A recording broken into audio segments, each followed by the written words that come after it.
Ici Nicole Sabourin, bienvenue à Radio-Canada. Aujourd'hui, nous allons vous présenter un reportage exclusif sur la place de la femme dans l'islam. À vous, Marie-Lie. Est-ce que le Coran a influencé le changement des droits des femmes? À mon avis, le Coran n'a aucunement influencé le changement des droits des femmes dans cette religion. Au contraire, il s'agit selon moi d'une évolution qui a été prônée par des idéologies, des croyants et pratiquants, nivelant vers le haut, et donc une plus grande ouverture face à cet équilibre soudain entre hommes et femmes. Jamais n'est-il cité dans le Coran que la femme devrait être soumise à l'homme. Il s'agit en fait d'une interprétation complètement subjective qui, par le temps, fut concrétisée et favorisée de manière générale par les pratiquants et croyants. De l'histoire d'Ève jusqu'à Marie, autant peut-on les observer comme un être inégal à l'homme, autant peut-on dire que celle-ci est l'égale de ce dernier. C'est un débat qui va au-delà de l'objectivité, qui n'intègre aucune thèse précise et qui laisse, comme tout autre texte sacré, carte blanche à son lecteur, qui l'interprète ensuite comme il le souhaite. Seul un côté de la médaille a pourtant été relevé du Coran et jamais, ou du moins, l'autre. Celui où la femme n'est pas considérée sous l'homme, celui où la femme se voue à Dieu tout comme l'homme. Voilà ce qui a réellement freiné l'avancée de cette religion. Un manque d'ouverture, un manque de liberté de penser. Or, suivant lentement mais sûrement l'évolution de notre société, les membres de cette communauté religieuse traduisent de plus en plus les écrits du Coran de façon à donner plus de droits aux femmes.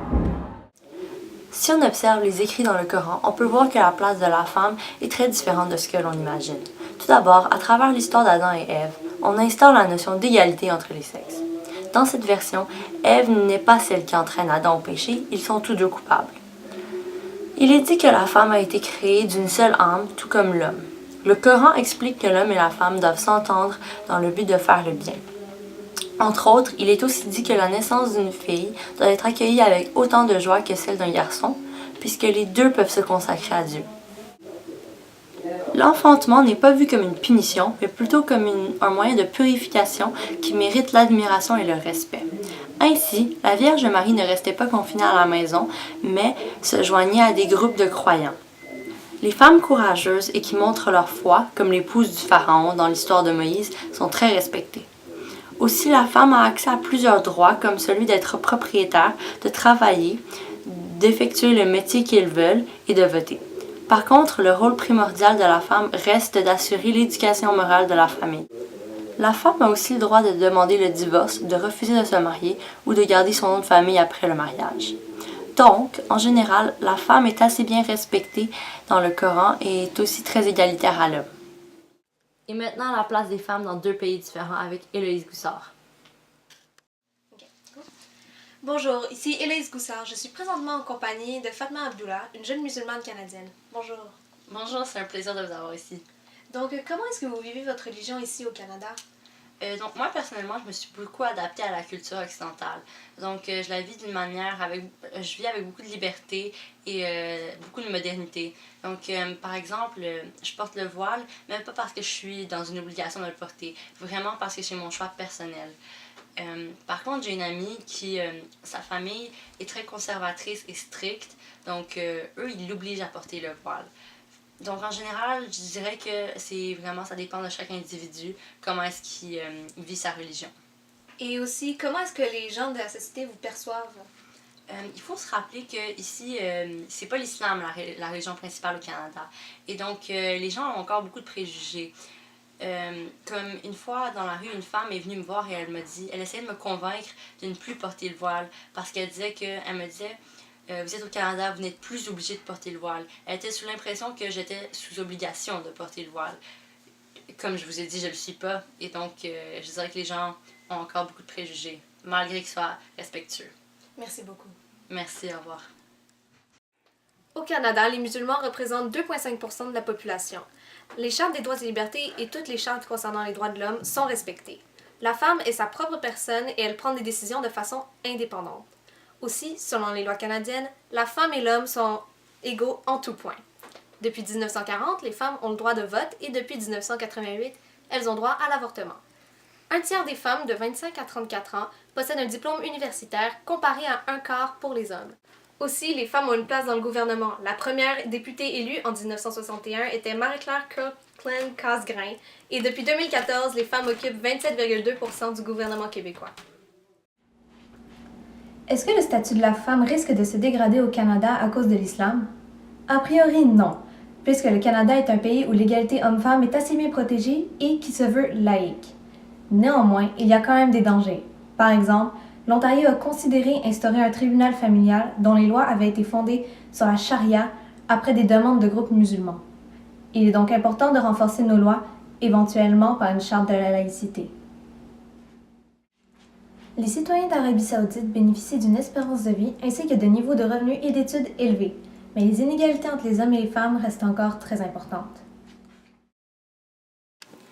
Bonjour, je suis présentement en Arabie Saoudite en compagnie d'une Saoudienne qui désire garder son identité secrète pour des raisons de sécurité. Bonjour. Bonjour. Alors, quelles sont vos conditions de vie ici en Arabie Saoudite en tant que femme musulmane?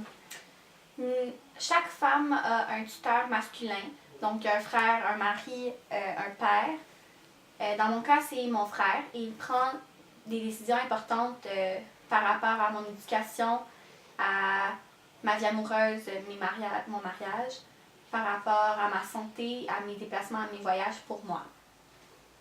Je suis aussi forcée de porter le niqab, qui est un vêtement qui couvre tout sauf les yeux.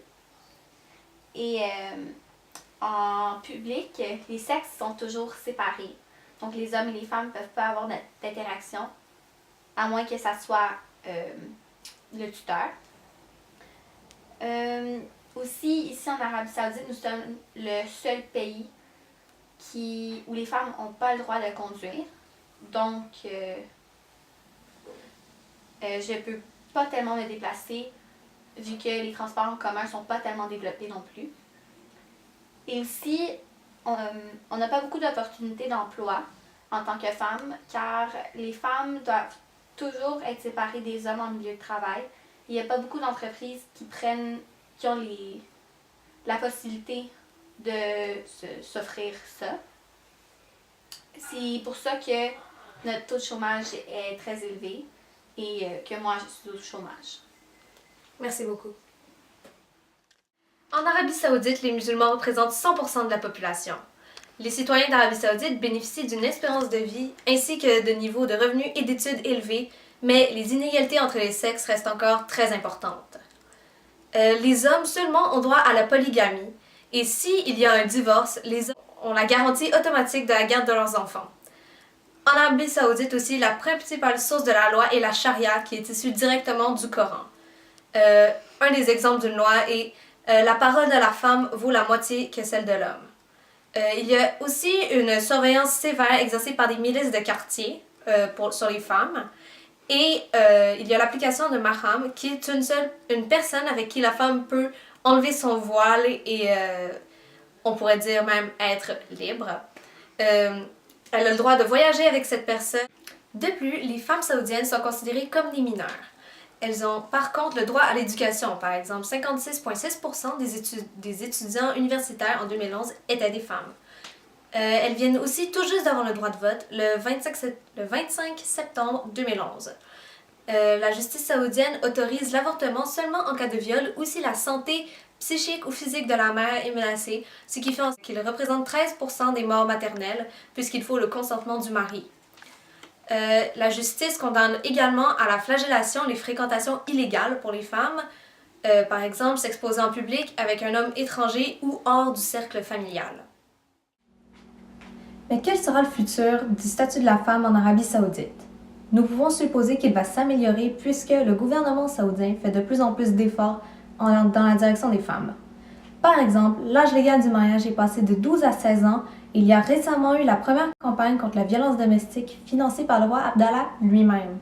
De plus, les femmes ont depuis peu accès à des places au gouvernement et ont le droit de voter aux élections régionales. Serait-ce la preuve d'un changement de mentalité en Arabie Saoudite?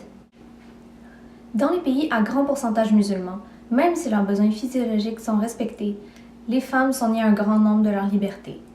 Par exemple, en les menaçant d'être accusées d'un crime si elles obtiennent un avortement sans le consentement de leur mari, leur droit à la vie, à la liberté et à la sécurité est violé, ce qui fait en sorte que les femmes musulmanes ne peuvent pas accéder à un niveau supérieur à 2 selon la pyramide de Maslow. Et maintenant, les conditions de la femme avant l'apparition de l'islam avec Madison Boulos. La religion de l'islam est née dans la péninsule arabe autour de l'an 620, avec le prophète Mahomet installant une pensée et une mode de vie sexiste dans la société. L'Arabie pré-islamique était séparée en deux grandes parties, l'Arabie heureuse et l'Arabie septentrionale. Dans l'Arabie heureuse, le Yémen actuel, les femmes occupaient la même place dans la société que les hommes, donc c'était une société matricistique. Les femmes étaient libres et indépendantes, elles pratiquaient la polyandrie, qui est l'équivalent de la polygamie, et pouvaient même occuper un poste d'autorité. En Arabie septentrionale, au sud, les femmes étaient considérées comme un bien, une possession passée d'une famille à une autre. Le père de la famille exerçait un pouvoir absolu sur la femme et sur ses filles. Et dans les deux cas, il n'y a aucun port du voile car c'est une pratique qu'ils ont empruntée aux Perses. Les musulmans auraient seulement commencé à porter le voile après avoir conquis la Perse au milieu du 7e siècle. Est-ce que le statut de la femme dans la religion de l'islam a progressé ou régressé à travers le temps? Sans aucun doute, on peut affirmer que le statut de la femme dans l'islam a régressé à travers les siècles de façon très significative.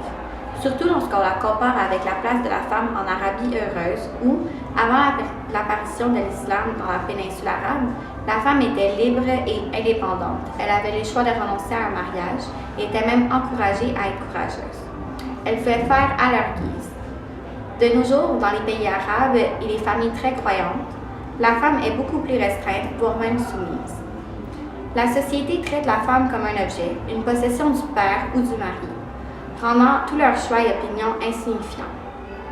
La place que la femme occupe dans l'islam de nos jours ressemble beaucoup à l'Arabie septentrionale qui était beaucoup plus radicale. Une autre question que l'on pourrait se poser serait de tenter de comprendre pourquoi le statut de la femme musulmane est-il aussi différent dans des pays tels que le Canada et l'Arabie saoudite. D'une part, compte tenu du fait que le Coran est un livre écrit en arabe ancien, sa lecture est sujette à interprétation. Ceci permet à de nombreuses personnes d'influence d'utiliser l'islam comme excuse pour empêcher l'émancipation des femmes. Plusieurs courants de pensée existent actuellement dans l'islam et certains d'entre eux imposent la servitude de la femme. C'est ce qui se passe en Arabie saoudite. Par ailleurs, le Canada est un pays qui s'inscrit dans l'évolution de la pensée occidentale générale, suivant ainsi la tendance à la modernisation des idées. On voit une évolution soutenue du statut de la femme depuis le début du 20e siècle dans ces pays. On peut aussi émettre l'hypothèse que l'émancipation des femmes a été favorisée en Occident par leur entrée massive sur le marché du travail pendant la Première et la Seconde Guerre mondiale.